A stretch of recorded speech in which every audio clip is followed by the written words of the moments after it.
Hello everyone, this is Benyarko and this is part 2 of my lesson on how to move dominant 7 chords in the style of the great jazz masters using the Barry Harris exercise. Either using thirds with a 7th in the middle or 7ths with a 3rd in the middle. And the scale sounds like this when you play it.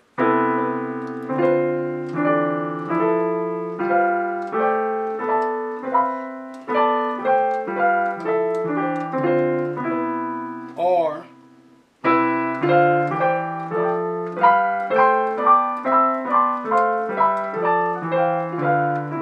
and all you're doing with the left hand is moving up the scale with the root, and then with your right hand you're using the thirds or the 7th octaves, and then using the right notes in the middle.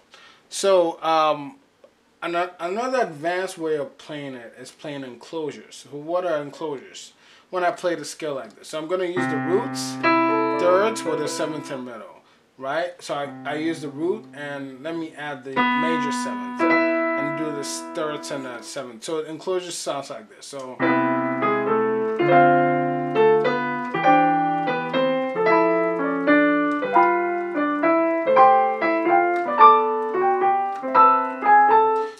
all enclosures are is when you want to get to a note, you play the notes around it. Okay, and it's a bebop technique that a lot of players use. So I'm trying to get to the 6, right?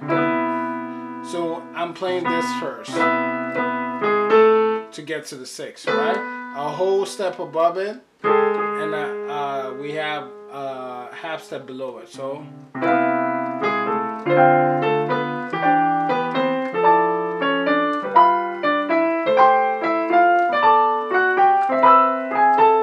and that's an exercise which Barry Harris uses.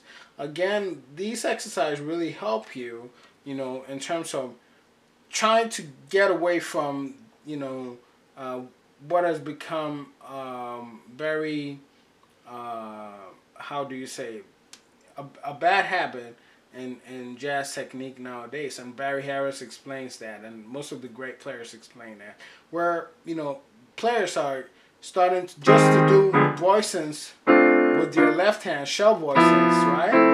And improvise with the right, which is good, but jazz is more than that. Usually the players who do that are usually, like players like Bill Evans, Errol Garner, Ahmad Jamal,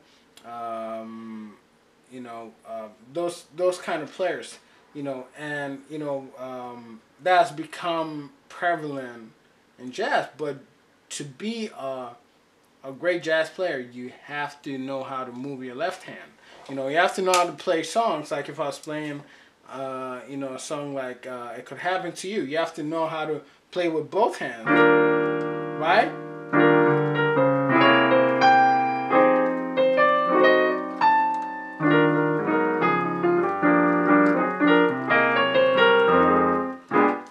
You can't just play it in terms of just using. I mean, you could, but instead of just using shells, where you go.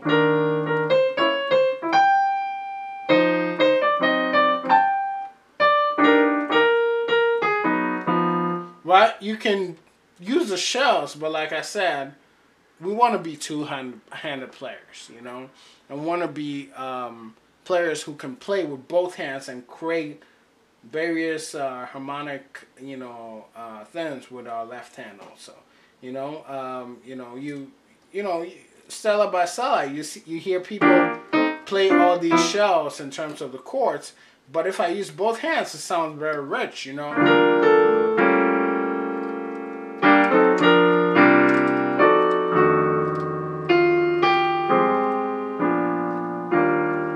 right? And all I'm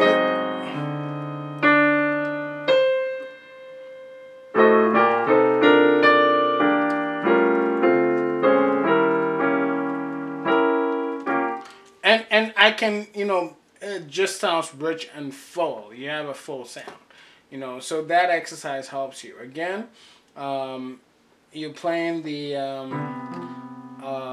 root and the 7th, thirds with a seventh in the middle, and you're doing enclosures,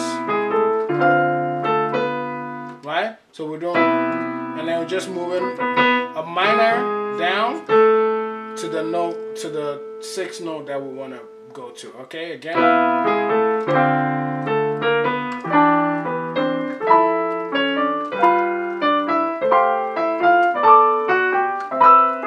Again.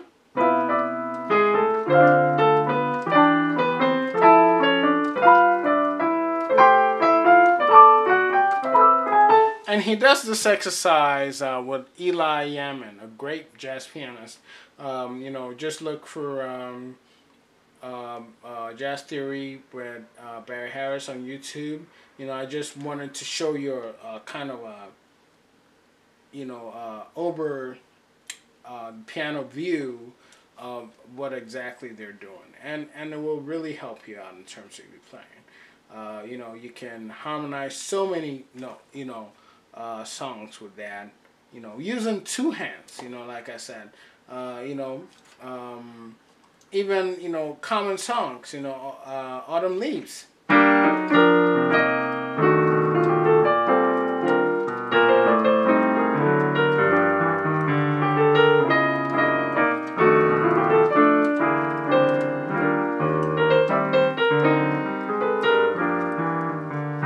You know, and I'm using both hands, so it sounds very rich. Instead of, you know, just doing shell voices, where I could play shell voicing.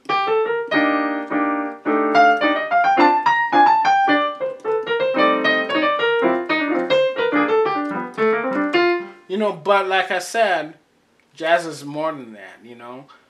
Use your left hand. Your left hand is part, you know, of the music as well.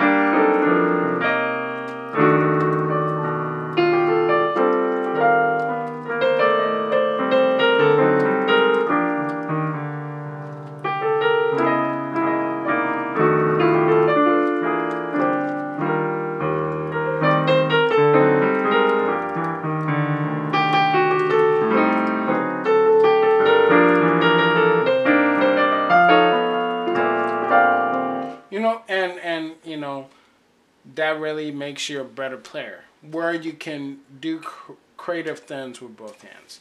So again, that's Benyarko. I'll bring you another lesson in jazz piano techniques. Stay tuned for more lessons, and remember to check out all my playlists. I have various lessons on there. And you know, email me at kbenyarkomusic@gmail.com if you have any questions. I'll be glad to get to you and answer all your questions. Okay? Thank you for your support, and thank you for watching.